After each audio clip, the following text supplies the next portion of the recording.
We have the Mount Rushmore of bass fishing legends up here, and we're going to have a conversation with them about the cast, which was kind of a groundbreaking series that discussed the foundation of bass fishing, really spawned by Ray Scott and then fostered by all these gentlemen up here to create what we are experiencing today at the Bassmaster Classic.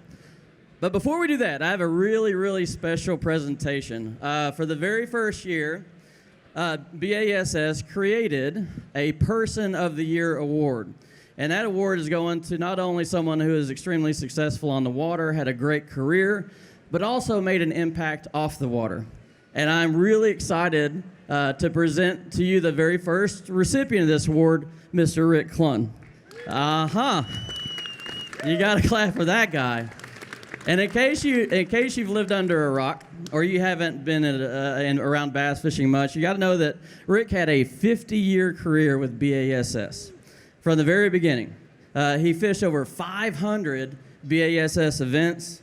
He won 16 of the things, including 4 classics. So there's been no one more successful as a professional angler than Mr. Rick Clunn. He was voted on by the fans about a decade ago as the best angler of all time. But more important than that is what Rick has meant to the sport beyond competition. He has inspired generations of anglers. He's inspired generations of pros. And he has also been an inspiration to anglers of all ages. Did you fumble that, Hank Parker? Not just the young kids that we so love getting into the sport, but also us older guys. Because we know that if Rick Clunn can be out there at the highest level at 80 years old, then we have no excuses not to be able to do it. And lastly, throughout his entire career, he has left a wake of hope and kindness. So can we get some love for Mr. Rick Clunn? And I know he doesn't like to speak. He's way too humble, but is there anything you'd like to say? And by the way, we're also announcing that this honor from here on is going to be called the Bassmaster Rick Clunn Humanitarian Award. It's being named after this gentleman right here. So, Rick, anything you'd like to tell the fans? How do you turn this on? I think it's on. You just got to hold it close. Hello. Yes, they presented this at the Hall of Fame meeting earlier this year, and it kind of shocked me because my whole career has been very selfish, okay? And people, so I don't know how I got this award. It had to be indirectly. So things I was doing just because I love to do it. But I do appreciate it, but I know at least 5 people at this table that deserve it more than I do. So, but I understand what it means, and I hope what it means is anything in life you do, there's a right way and a wrong way to do it. And I've always tried to do it the right way, and always tried to be positive about it. So I appreciate it. I can't wait to see who the person is next year. Very good. Thank you so much, Rick. Big hand. One more hand for Mr. Rick Clunn. All right. Awesome. So we're going to go ahead and start talking about the cast. Now, if y'all are in this crowd and you haven't seen the documentary that B.A.S.S. has put out about the foundation of our sport, I urge you to do it because the first season was about the men, the giants, whose shoulders we still sit on today. And it continues to evolve our sport, like Ray Scott, like Bill Dance, like Miss Johnny Morris, Hank Parker, Roland, all these guys. It was about them and their journey in the infancy of our sport. So please go back on Bassmaster.com, watch those episodes, and then look forward to the second season, which is what we're going to talk about today. Second season is first episode was about the classic, the Bassmaster Classic, the Ray's crazy idea to put it together, and then we do several episodes about gear. So what I'd like to talk about first is the Bassmaster Classic, and I think there's probably no better person to ask the first question to than Mr. Bob Cobb, the very first editor of Bassmaster Magazine. You were around when Ray came up with his psycho idea, and so tell us a little bit about the infancy of this event. What was it like, and did everybody think he was crazy? I want to say one thing. For the Bassmasters, I'm Bob Cobb. And I want to also, I want to congratulate you, Rick Clunn. You're my all-time GOAT, greatest of all times. The first Classic was conceived on a car ride from Montgomery to Atlanta to a boat show. I was with Ray Scott. We were driving over there. And Ray got to mumbling around about we can't get any press. Bass fishing was not what you have now then. If you didn't punt it, kick it, or dribble it, it didn't belong on the sports page. And so Ray was talking about what we could do to build some interest. And about that time, we were driving, the Masters golf tournament was going on. And we said, we need a big event like a Super Bowl. And we got to talking back and forth. We had 6 invitational tournaments. And we said, well, why don't we take a point total and take the top 24? And we just kept talking, and we said, well, what are they going to call it? You got to have a name. And we said, well, you obviously got to have Bass in it. I mean, we're Bass. And what about Bassmasters, since we were listening to the Masters golf tournament? And we thought that was pretty good, and I don't know whether Ray or myself said, that ain't enough. Let's call it the Bassmaster Classic. And it's become known as the Classic. And these guys up here, they've been the links and the chain that's kept it together and built the heroes and the stars. But that first tournament, the Classic, nobody had any idea where we were going to go. It was a mystery. And I tell you, the funniest thing was we had 24 anglers and their wives there. And you know how women are when they don't know where they're going to clean out the closet. The Delta baggage handlers were worn out by the time they got everything on the plane. But anyway, we got up at 10,000 feet, and Ray stood up and said, let me have your attention. This ain't going to be any little league event. We're going to the big leagues. He said, we're headed for Las Vegas and Lake Mead. You'll find it interesting. None of you guys ever fished there. It's 640 feet deep. Bobby Murray, who was a Baton Rouge angler, not Bobby Murray, but Bobby Metter, excuse me, jumped up and said, Lordy, I don't have that much string on my reel. You could turn every lake in Louisiana upside down and it wouldn't be that deep. And they had one practice day, and then you had to put up with all the glamour of Las Vegas, you know, so we kept them sober enough to get out the next day. But it was really an event of nobody came because nobody knew about it. And they held them way in on the top of a little marina there. We had the 24 anglers and their wives and the press people that were with us, and a couple of people wandered in what was going on. The crowd I'm looking at right here would have been 10 times what we had on top of that marina. I appreciate y'all coming out. By the way, Bobby Murray won it, throwing a spinnerbait, a Zorro aggravator. Everybody else was fishing deep, and he was fishing where the tumbleweeds were. Thank you. Oh, that's awesome. Really cool. And, I'm sure, Bill Dance, you were somewhere around that area. Can you talk to us about your first Classic experience? Say it again. Talk about your first Classic experience. What year was it? Why didn't you win it? You know, that sort of stuff. Are you came to hear me? I didn't fish that first Classic. I quit for about a year before starting a television career, and I missed it, but I fished that lake, since then. It can be a tough lake, and Bobby did a great job in winning it. But that particular year, I quit tournaments and tried to. Ray told me one time, he said, Bill, you're at a point where these tournaments are just a stepping stone for you. And you better think about your career. And Diane told me the same thing, my wife. And it was. I gave it up for about a year, established a TV show, markets, and Which is done pretty good, by the way. well, yeah. Then I went back. Yeah, then I went back to it a year later and participated in tournaments all the way up. Fished 13 of them, I think, and all the way up to I don't even remember the year, but it was 13 years of. I think I made 7 or 8 classics after that time, and had a good shot at winning one at Lake Kiwi.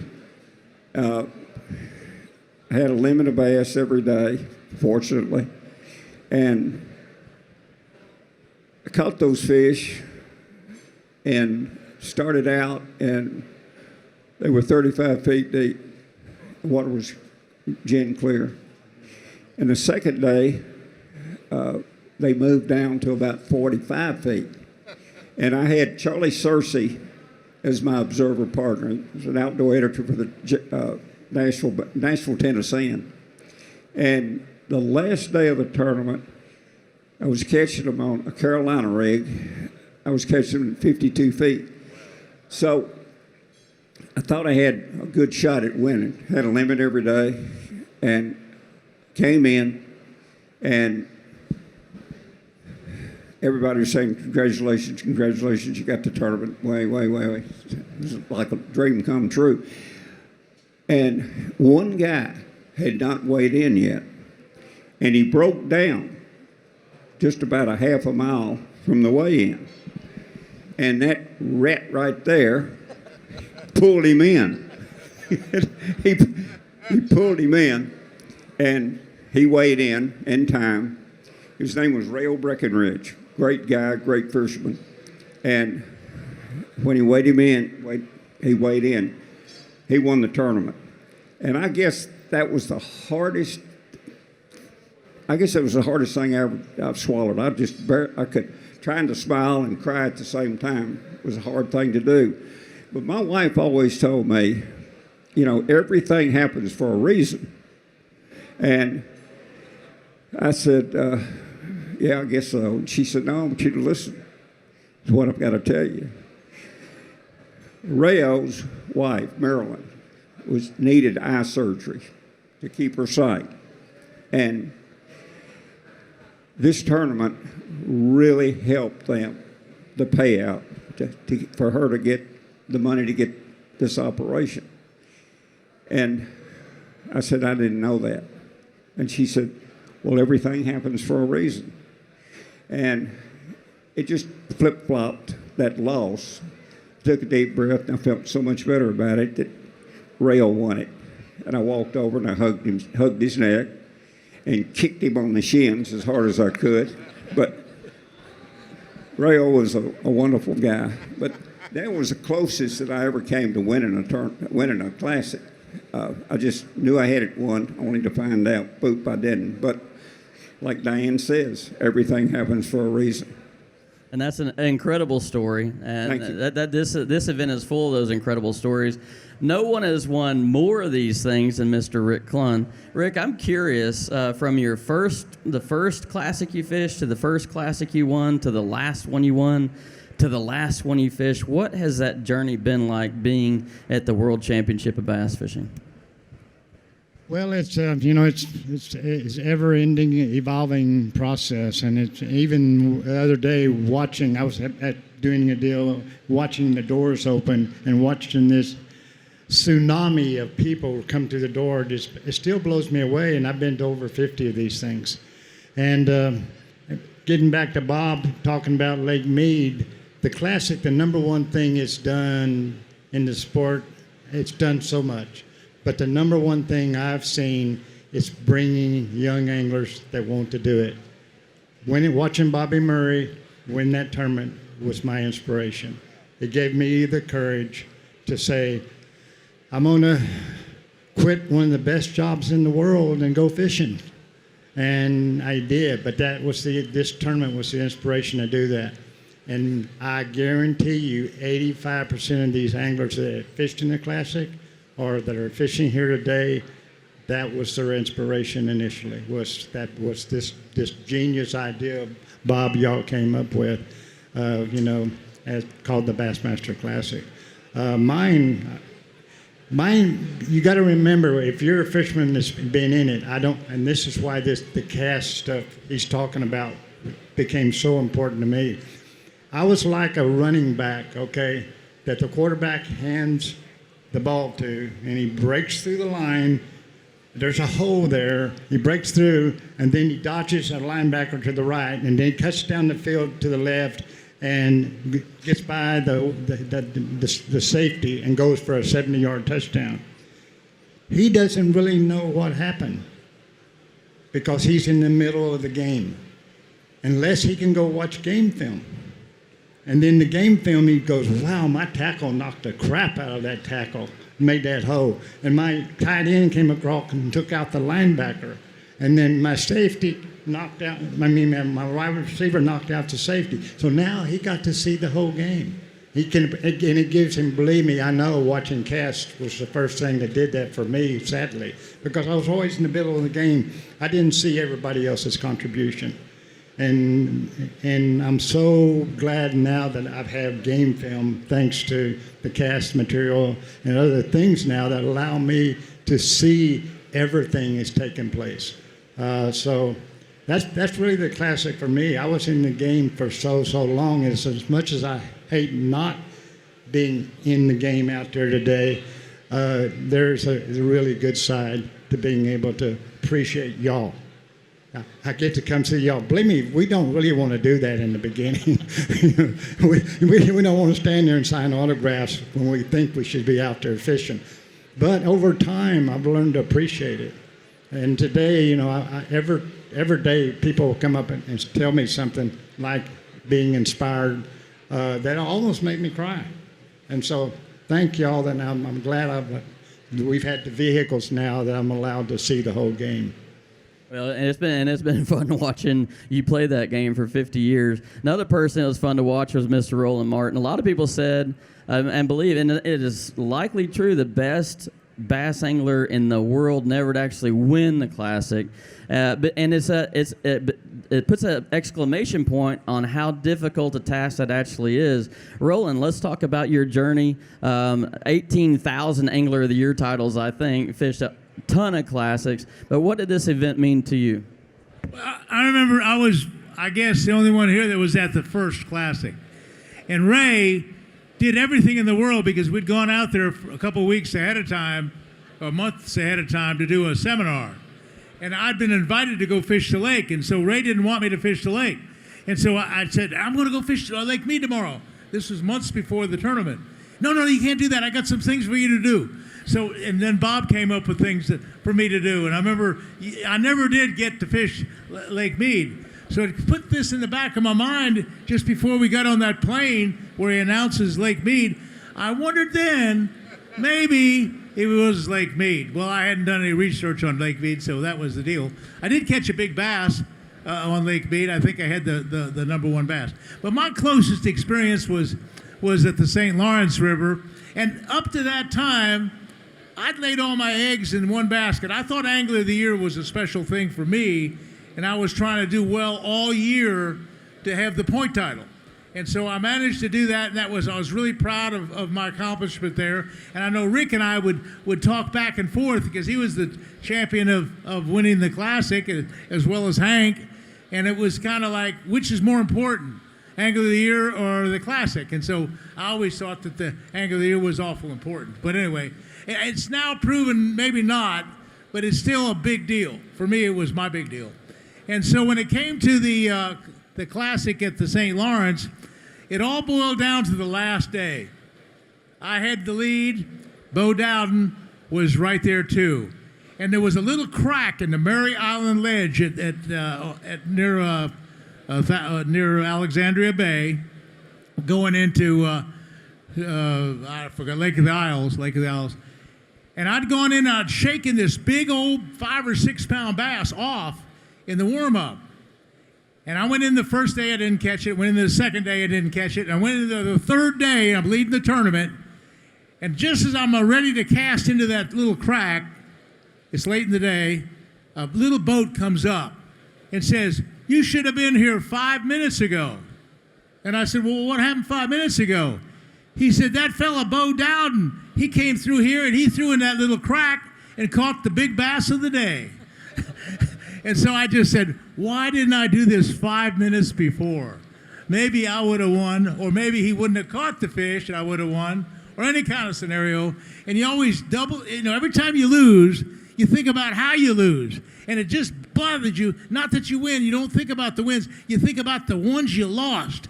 And that one just bothered me a lot, because if I had been 5 minutes before, I don't think he'd have won.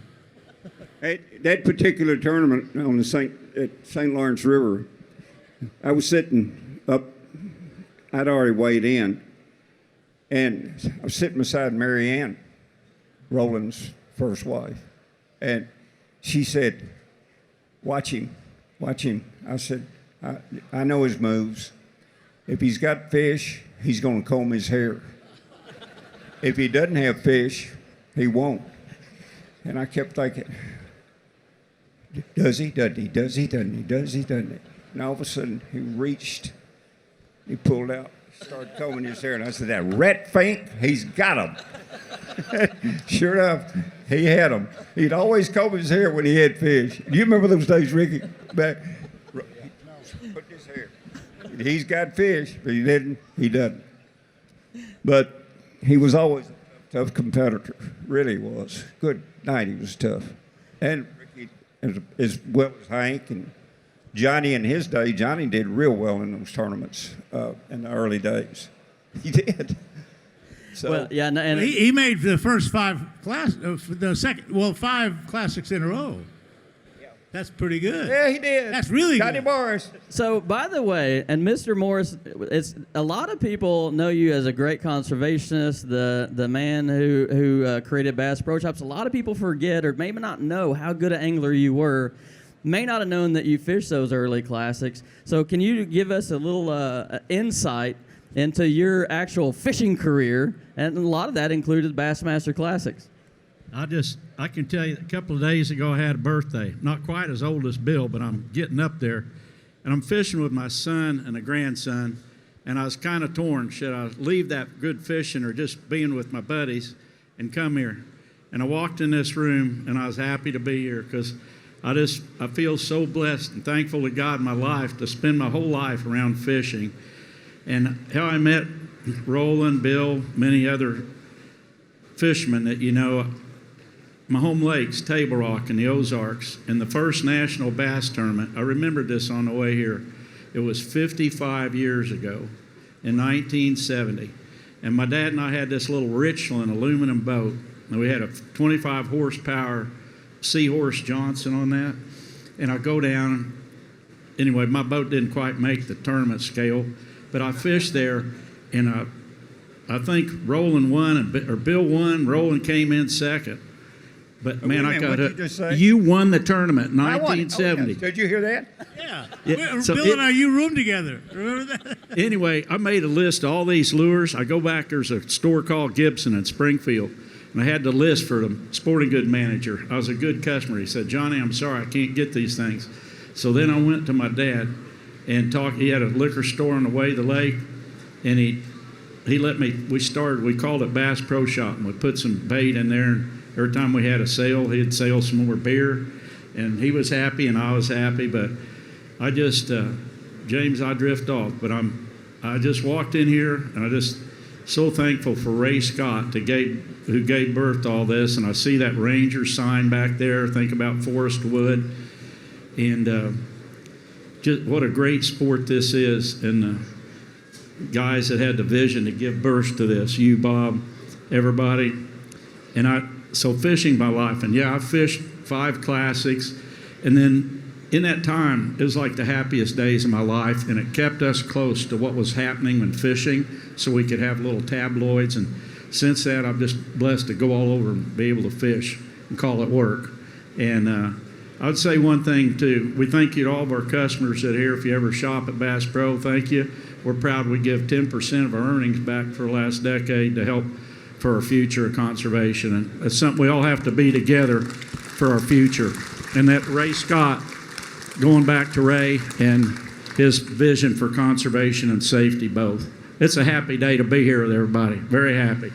Yeah, that's awesome, Johnny. Thank you so much for all you've done with fishing and for conservation. But if we go back to the Classic, we got one guy that hadn't talked yet, and I kind of saved him for last because, he doesn't like to talk very much. But Hank Parker, he's done a little bit in this sport, and he's done something that nobody else really has done, and that was win 2 Classics exactly 10 years apart. And so, there had to have been, right now we know there's a lot of stuff going on with technology and whatever over the last 5 years. I'm kind of curious, Hank, kind of talk us through those Classics, but then in the grand scheme of things, how much did this sport change? How much did the Classic change between the first one you won and the last one 10 years later? Well, the very first Classic I won was in 1979 at Lake Texoma, about 68 miles from here. And we had to weigh in the parking lot of the Holiday Inn. And there may have been 150 to 200 people there. And so then we went on from there to Alexandra Bay that everybody's talked about up in New York. We had an outside weigh-in there in 1980. And then in 81, Ray came up with the idea of having an indoor weigh-in, which I thought was absurd. And look where we are today. And so that was the big change. In 1989, when I won the Classic, it was in Richmond, Virginia, and there was so much electricity in that Coliseum. It was just so incredibly exciting. And so from no electricity in 1979, but I will tell you, in 1979, I was struggling to make a living. And by winning the Bassmaster Classic, it gave me an opportunity to endorse and work with some great companies, and it allowed me to make a great living. So I was so grateful for that opportunity. But the difference between 79 and 89 was the difference between night and day. I mean, it exploded, and we look around here today, and it's continued to grow. And the indoor weigh-in, I have to say to Ray, was a great idea. So he got that one right. He got that one right, along with a lot of other things. Let me say just one thing about the cast.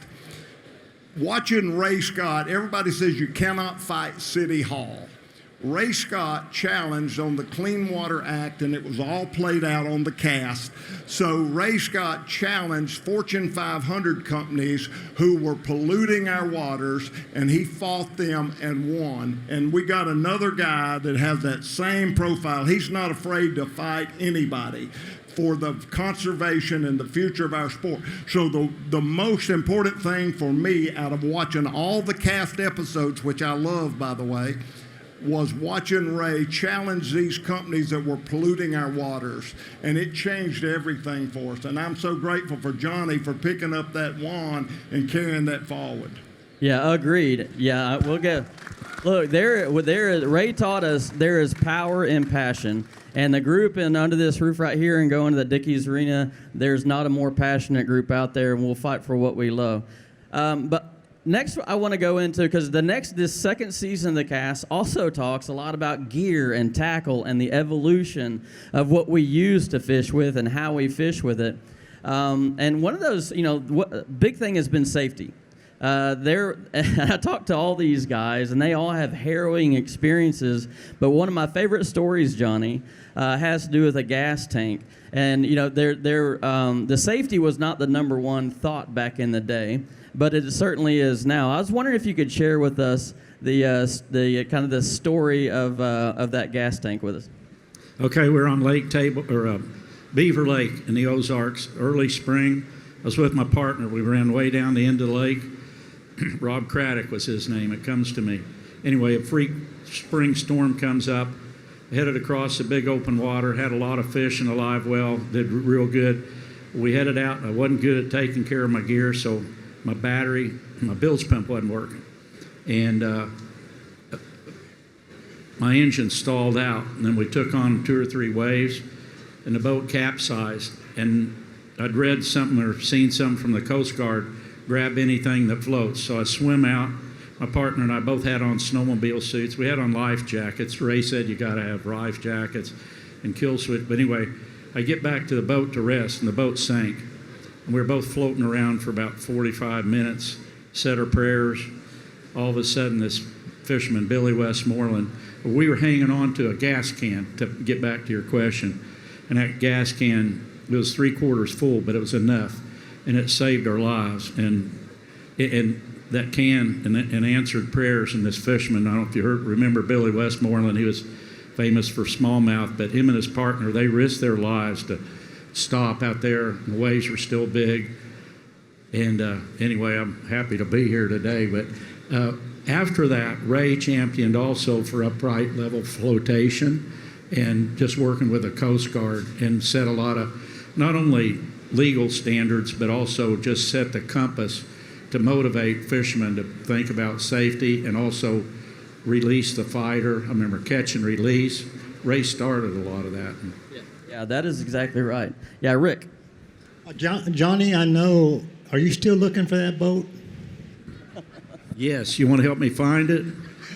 I actually came by it after you'd been picked up, so yeah, you even called me here a few years ago. Said, Rick, do you remember where that boat you last saw it? And I said, yeah.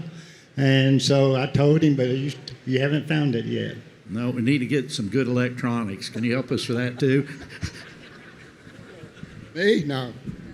And Bill, you told me a story one time about having to go save an angler. Who was that?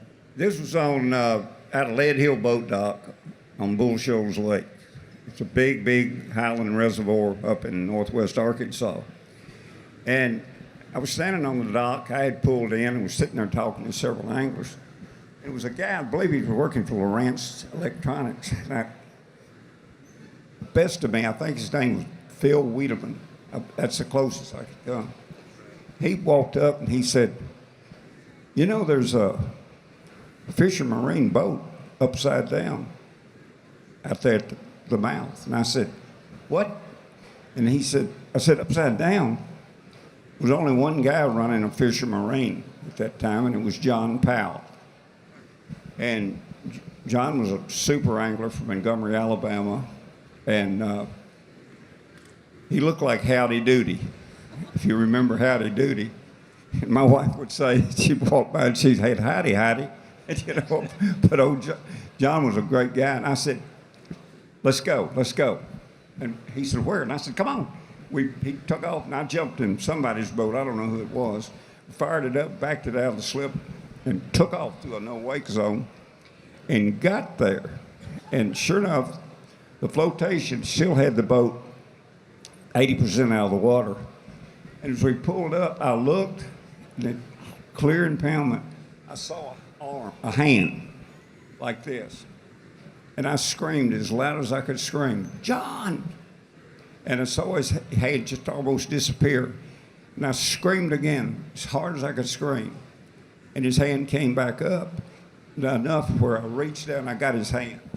And I pulled him up, and Wiedemann got a hold of him. And he was big, you couldn't pull him anywhere. It was like a whale. But we pulled him to the bank, and he was coughing, got him up on the bank, turned him over, and it was cold. He said, and it looked at us, and I said, what's going on? He said, I heard you holler at me, and I would be able to tell you I was gone. It was my last time to reach up to the surface, and I was going down. And we got him in the boat. We got him back to the marina. And the cabins were right up Lead Hill at that time, or just right up. Walked him up to his room, helped him get off all his old wet clothes, and he sat there on the side of the bed, and he looked at me and he said, if you hadn't have screamed, I wouldn't be here now. And he started crying, which is a natural thing. And he said, you saved my life. I know you saved my life by screaming, John. If you'd have said howdy, I'd have never heard you. But anyway, we got the boat in, and I went back over and sat down with him, and we talked a good while. And he said, I don't know what I hit, a wake or something. I don't know what happened. I leaned too far one way, and the boat capsized on me. And back then, Fisher Marine made building some nice boats. You bought that company, you remember, years later. What, Fisher? And so, anyway, we got John and got the boat in, got the boat dried out, and he fished the tournament. And the only bad thing about it, he beat me. I saved his life, he beat me. But anyway, those are some of the unbelievable things that happen today, or even back then. We thought we had the best of the best as far as our PFDs, as far as the flotation in our boats, as far as everything we had. And Ray made sure of that our boats were good to go. And we had, back then, we had the state-of-the-art stuff, we thought. But every year, it seemed to get bigger and bigger and better and better. I look at Bass Pro. I remember Johnny called me one time and he said, "Hey, Daddy gave me the back of a liquor store." His daddy had a successful business, Brown Derby spirit stores. And he said he gave me the back of it. He said, "I'm going to have a big promotion before long. Can you come up for it?" I said, "Absolutely." It's about a month later, Johnny called me and he said, "The promotion's set for next Saturday. Can you be here?" I said, "I'll be there." And I flew up. Johnny met me, spent the night. We got up the next morning. We went trout fishing, remember? And I caught the biggest trout I ever caught in my life. And I was working for a company then that made a buzz bait called a Deadly Dudley. And a trout hitting a buzz bait is about like, you can't imagine. But anyway, I took the trout and we put it on ice and I stuck that Deadly Dudley in his lip. People walked by and they went, That's not the case. The only time he's ever exaggerated about fishing. Only time ever. I tell you, but what impressed me, Johnny always talked about, it's unbelievable. His dreams come reality.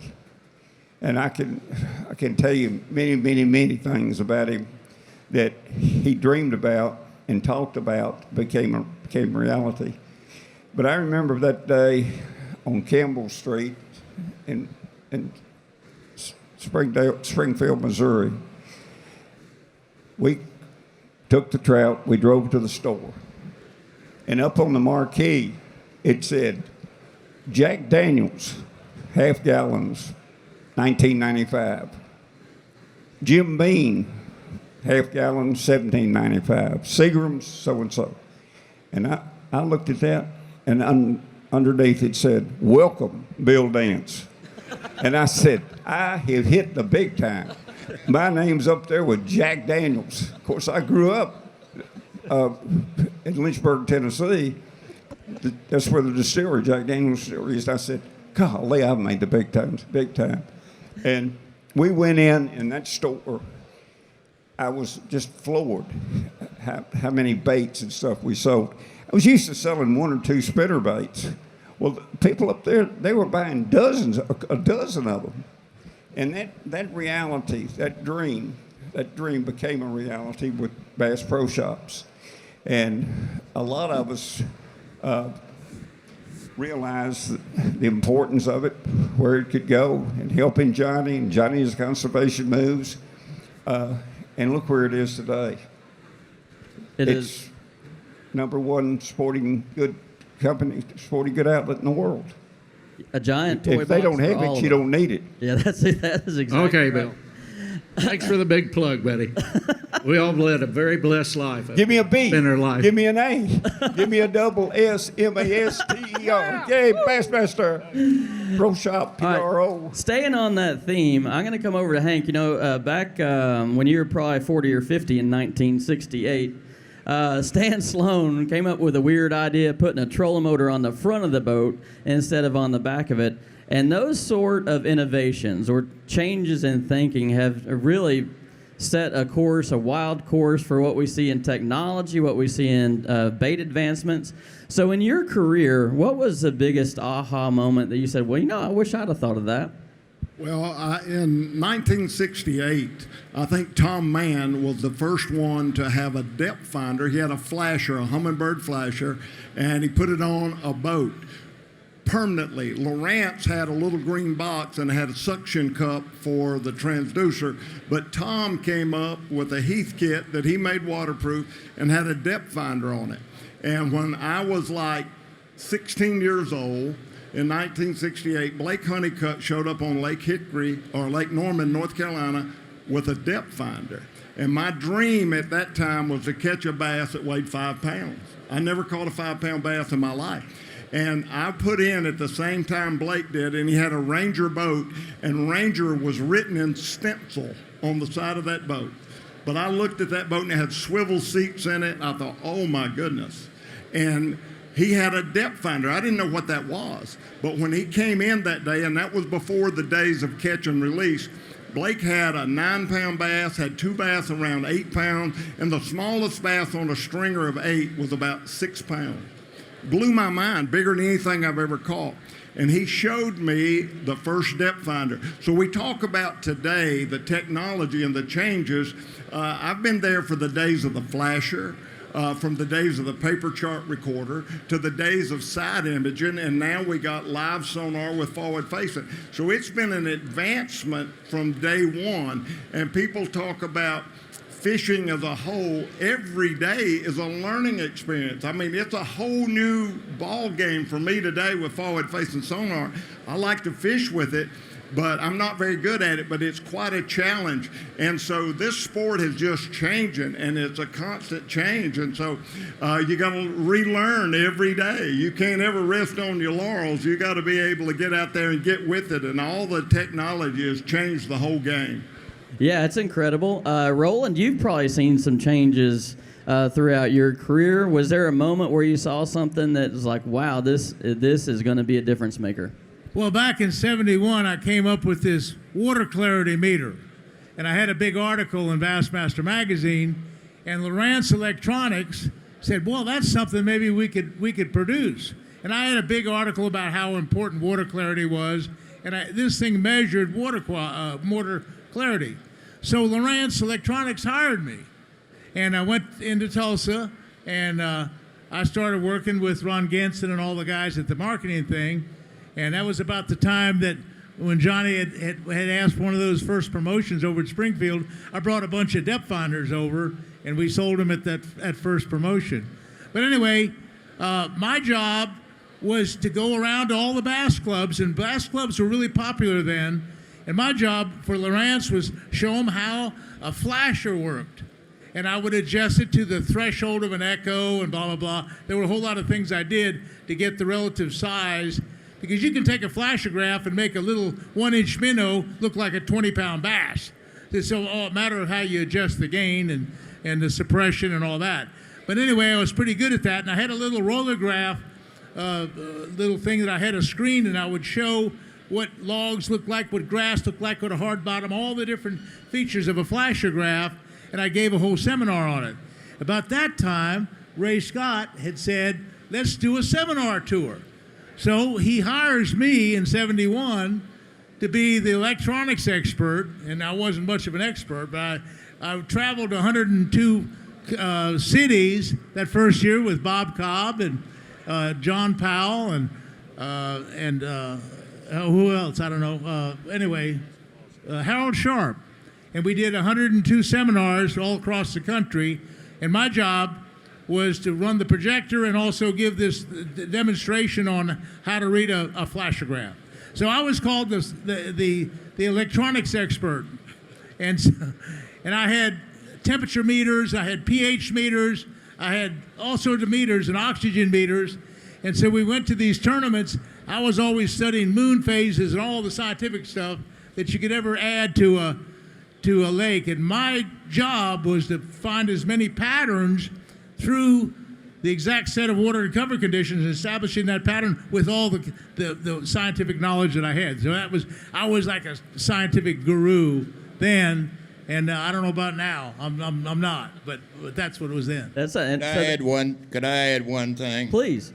In those seminar tours, Roland was first on the stage, and he came out and gave this deep explanation about structure fishing and all this mumbo jumbo about depth finders and flashers and this. And the crowd sat there and kind of looked at him and was trying to soak it up. And then it was John Powell's time to come out there. John walked out there, and he had a special technique, and he said, "Y'all folks just forget everything that boy said. We're not going to fish anything deeper than 6 feet." And that's how he made his career, shallow water fishing. People had run 15, 20 miles down the lake after a tournament launch. John had put his trolling motor down, start fishing the bank, and you didn't want to fish behind that boy. He was like a seine. That seminar tour made Bass. We went behind enemy lines in Yankee country, old Southern boys, but it was a time of we were like a circus. We really were. We'd go in, put our tent up, and get out of town as fast as we could. Sold Bass memberships. We had a mini Bass, $10 membership. When I joined Bass and with Ray as an employee. I met him in 1967, but I joined him in 1969. He had 2,000 members, and at the peak of the Bass, it had 650,000 members, and it all started with seminars and this guy. One thing about that year, we started, the membership was 17,500. At the end of the year, or the end of the seminar year, it was 67,500.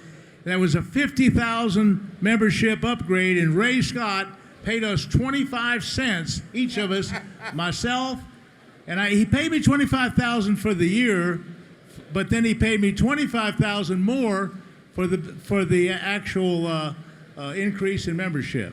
So that was a big deal. Well, 50,000. It was really big. It was. I mean, you wore this patch over your heart, and you bled blue, bass blue. Yeah. Yes, you were old gypsies.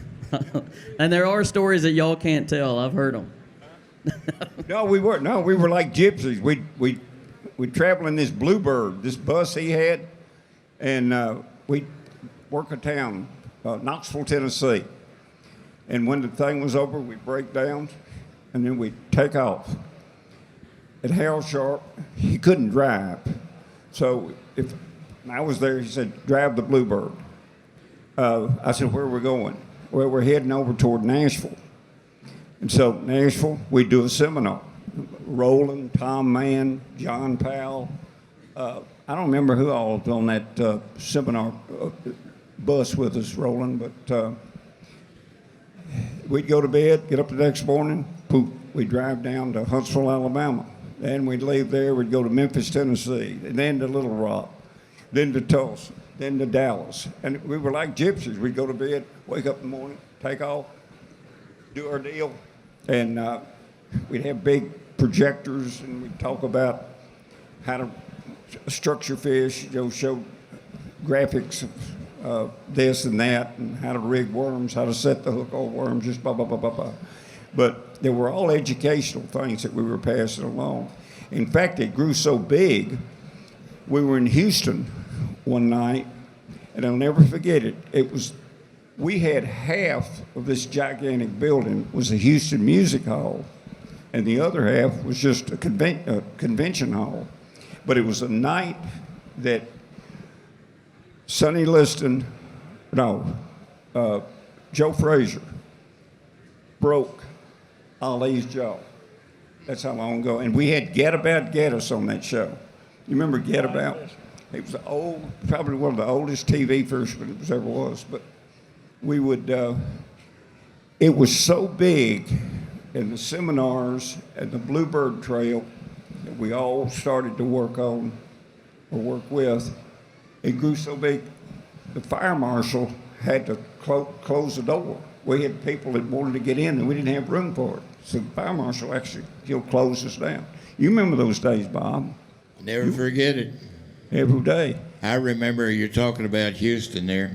It was a Houston Symphony Hall, and they had one of these risers that the conductor would come out, and they dimmed the lights and then brought it back up, and here came Ray Scott like the Messiah, rising, and it was just well, miss you, buddy.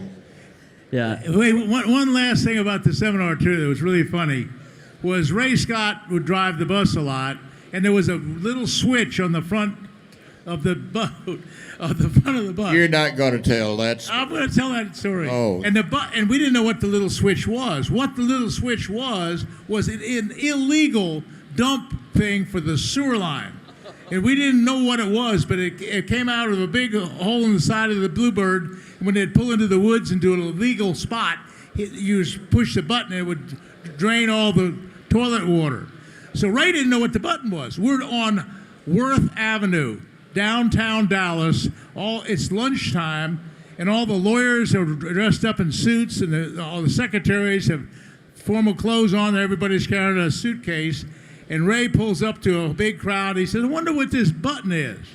He pushes the button, and 50 gallons of sewer water sprays out about 30 foot into the crowd of people all over Worth Avenue. It's all sewer water.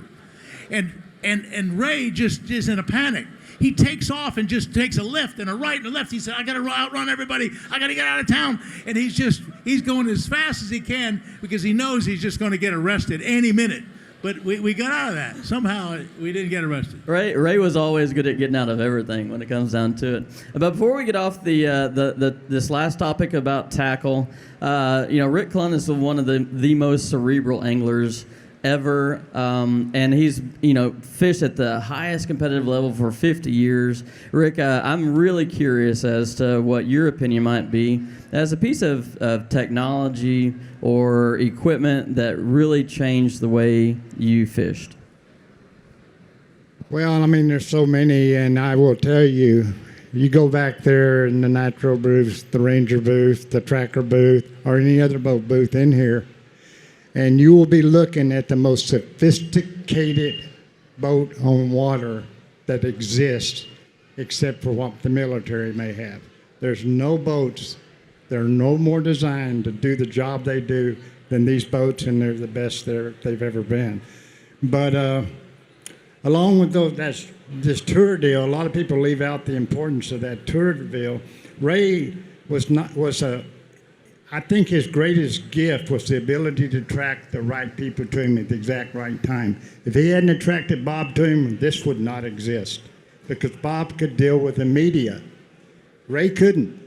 Ray would be like me. I can piss them off as much as I can get them on my side. Okay, that was kind of Ray. And then if you think back, fishermen were not bona fide back then.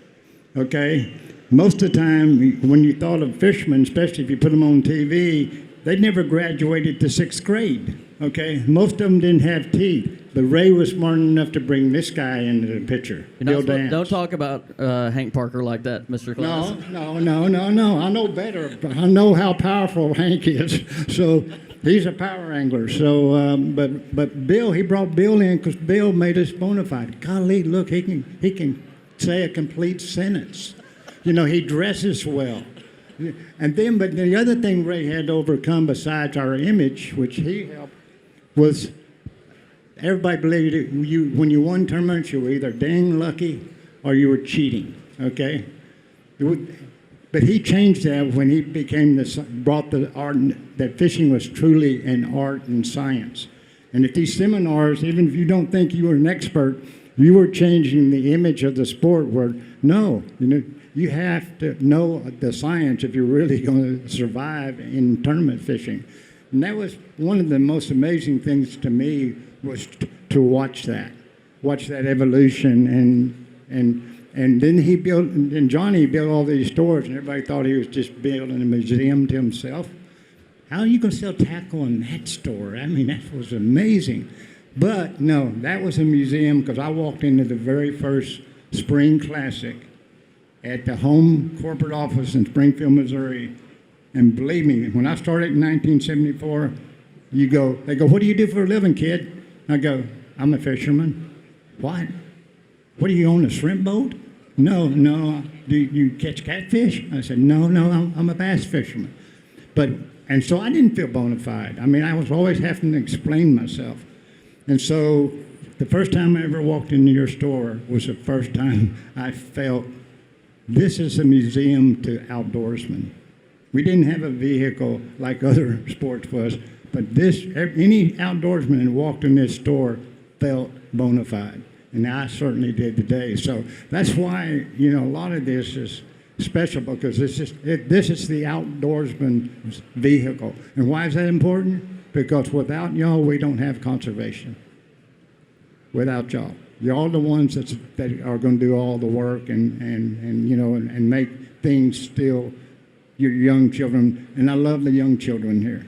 And every year, guys say, what's different about the Classic? The young people. There's more and more young people than I've ever seen, and that's so critical.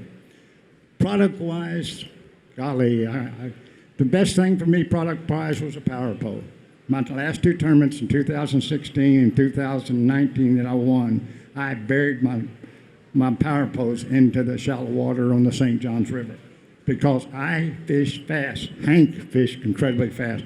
And it dawned on me, I was around big fish, but I'd be through the whole herd of them in 5 minutes. And I put the power pole down and then dissect the area. I was catching the big fish. And that's what these kids you see out there are so good at. They know how to catch the big ones.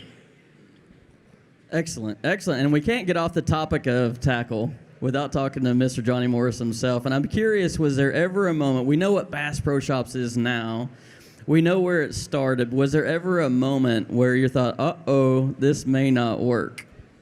We didn't never worry about it. We didn't have a 6-month plan, a year plan, a 3-year plan, a 5-year plan. We opened our shop. We had passion. We loved to fish, and we've been blessed along the way. These friends up here, but so many people in our company, they have that same shared passion. They love to fish, the outdoors, and timing's everything. And again, back to Ray Scott and Bob, and they were building these heroes for people to follow and techniques, and they just spread the word. And the fishing was so great. The lakes were full, but he got people excited. And I just thank the Andersons today, Chase and his dad, Charlie, for their commitment to the future of this sport. They're wonderful people and have a deep commitment. So, the commitment with B.A.S.S. and the ownership now is unrivaled. And I've been with the company for, almost 30 years now. It seems kind of hard to believe. But I followed in the footsteps of Bob Cobb, and I kind of want to wrap everything up, unless anybody has another thought. With Bob, media is so different now. We look at all these folks around here with cameras, and you have the social medias. But you were the OG with media, and you were the one that taught everybody about the new advancements in tackle. You let them know that the Bassmaster Classic was coming. So just tell me a little bit about it, and from your perspective, how has media changed, and how has that improved what we get to experience as fans? Well, I'd like to just rewind here a minute and tell you how I inherited Bassmaster magazine. I had moved my family, my wife and my daughter Leslie's, who's here, and my boy, to Montgomery, and I flew my 2 bird dogs down there. And I saw them twice after that. Ray and I got pretty busy. But when I got there and pulled up to the curb, Bass's front door was the back door of this building. And I looked over across the street, and I said, I don't know what we're getting ourselves into. She said, what? I said, that's a monument company, a graveyard headstone company over there. And I thought, well, that's not a very good omen. So I went down and met Ray, and he took me into where he said, this is a Bassmaster office here. And there was a pro throne as a stool and a rented typewriter. And an architect had been there before, where there's lights around there that. And all of a sudden, and being Ray, he said, I got to go take a phone call. He says, that's Bassmaster Magazine. Oh, go over and look at it. People have sent things in. Maybe you get something out of it. Well, it was a cardboard box, and it was a pickle box. And there again, I thought, getting yourself in a pickle, that's an old Southern term. And that slogan was Whitfield Pickle, the pickle with a perfect pucker, picked it to perfection by particular pickle-picking people. Dance, can you say that? What? Ray used to do that, and Double talk. at weigh-ins, Oh, yeah. and he'd bet people $2 that he could guess the fish's weight. But what he'd also do was he'd use that Whitfield pickle deal and say, "Can you repeat after me?" And nowhere ever beat him. But Jimmy Houston, and you all know how Jimmy is, he came up there and he said, "Ray, you want to do that pickle thing for $2?" And Ray said, "Yeah, $2, I got that." And he said, "Let's make it interesting." Jimmy did. He said, "Here's a $100 bill. You can match that." And then Ray said, "Well, give it a try." So Jimmy reeled it off, and Ray handed him a $100 bill. And Jimmy said, "I'm going to hang this in my den right next to my Angler of the Year plaque." Well, Ray Scott's quick as a gnat says, "Would you just take a check?" But anyway, Bassmaster Magazine evolved out of that cardboard box. What was in there was pure savvy, pure fast fishing savvy. You know, and so what tournaments were, they're like a big laboratory with a big funnel. And they'd weigh in and you'd pick these guys' brains and they'd pour stuff in the funnel. And what dripped out and went to the pages of Bassmaster Magazine. And that evolved into the Bassmaster TV show. And at the time, in the 1970s, early 70s, newspapers were the key to where we were able to develop the bass market with a bunch of outdoor editors. And that's been the change that I've seen. Newspapers they don't cover the fishing in its extent that they did in those days when you had outdoor writers, and those were very critical, key, as I said. It came to as invited pro anglers to the Classic. Today, everybody is a reporter. You've got your phone, and to me, that is a great addition to the tournament coverage. When we were covering with Bassmaster TV, you were on Lake Okeechobee, which is 640 square miles, trying to find an 18-foot bass boat, and there wasn't no GPS, wasn't any cell phones or anything. So not only has the fishing technology came a long way, it's unbelievable what they are in communication now. It's instant. And to me, it's too fast a foot race now. I couldn't afford to run in it. Thank you. Awesome.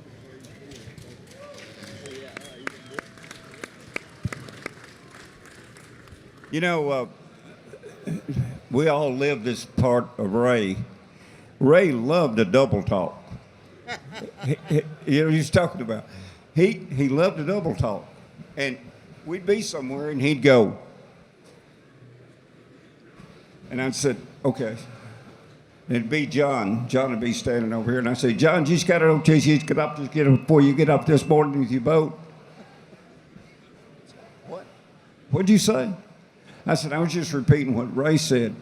"What was that?" I said, "Ray, tell him what." Ray would go, "You just got to get up there and do Bill said with your boat." He'd look at us like a cow looking at a new gate.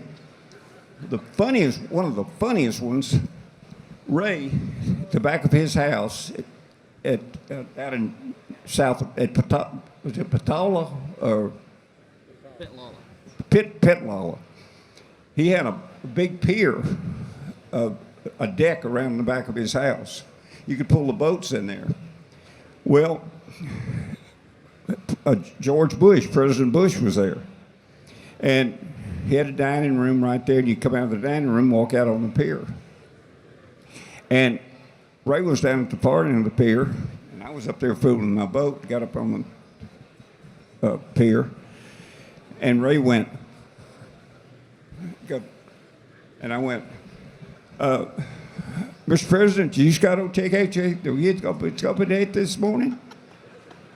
And he said, I beg your pardon, Bill, what was that? And I said, did you go to take out?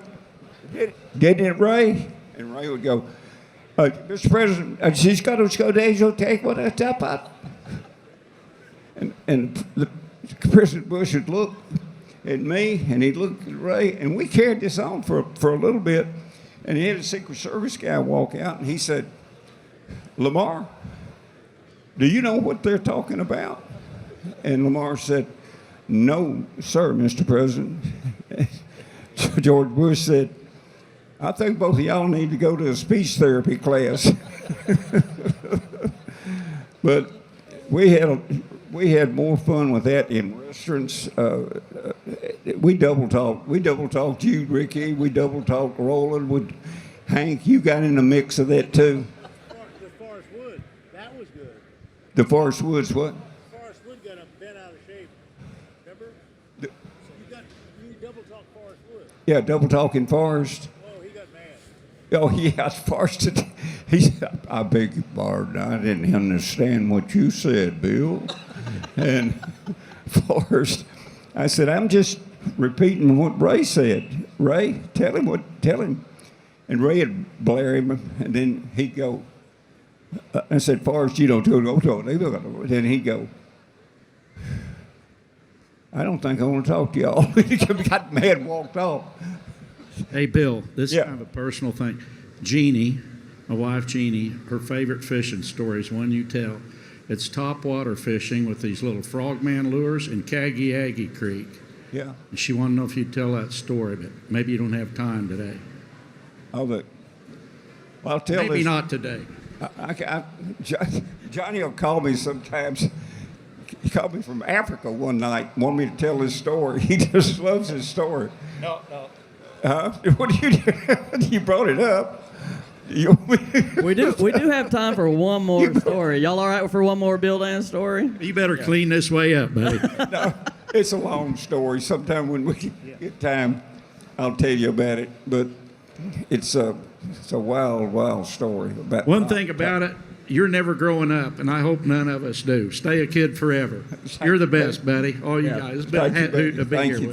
Thank you. And we're going to have to let these guys get on. Thank y'all so much. Can we get a hand for our panel up here, legends of the sport of bass fishing? Guys, thank you so much for your time. Thank you what you've done for the sport of bass fishing and what you continue to do for bass and bass fishing. One more time, a little bit of love for the legends.